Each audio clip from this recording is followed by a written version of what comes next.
Телеканал БСТ вещает из сердца России. Сегодня в Москве на международной выставке у стенда Башкортостана проходит День башкирского телевидения. Любой желающий может попасть в импровизированную студию и прочитать текст в стиле суфлера, причем на башкирском языке.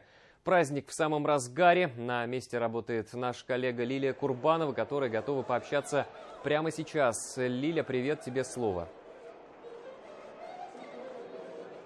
Здравствуйте, студия. Как раз сейчас начался мастер-класс по игре на курай. Его проводят ведущие БСТ Наиль Юнусов. Такие вот многозадачные телевизионщики. Также гости выставки на стенде нашей республики сегодня знакомились не только с национальными инструментами, но и с танцами.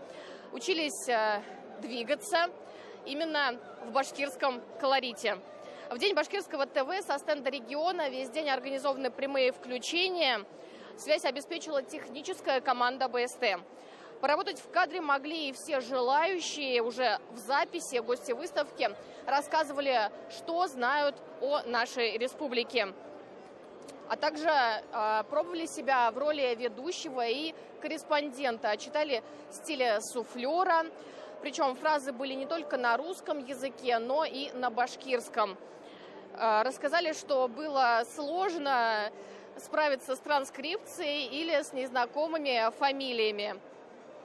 Также мои коллеги сняли вирусный ролик, где отвечали все жители страны на вопрос, что же такое Башкортостан и какие ассоциации у них это вызывает.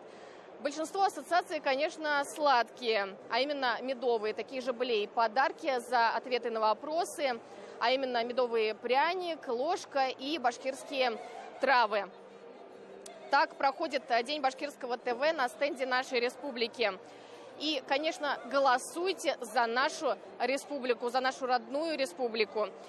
Для этого сейчас на экран выведен QR-код. Наведите телефон на экран телевизора, отсканируйте и оставьте свой голос за Башкортостан. Также проголосовать можно и на сайте выставки ВДНХ.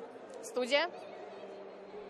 Спасибо. На прямой связи со студией из Москвы была наш корреспондент Лилия Курбанова.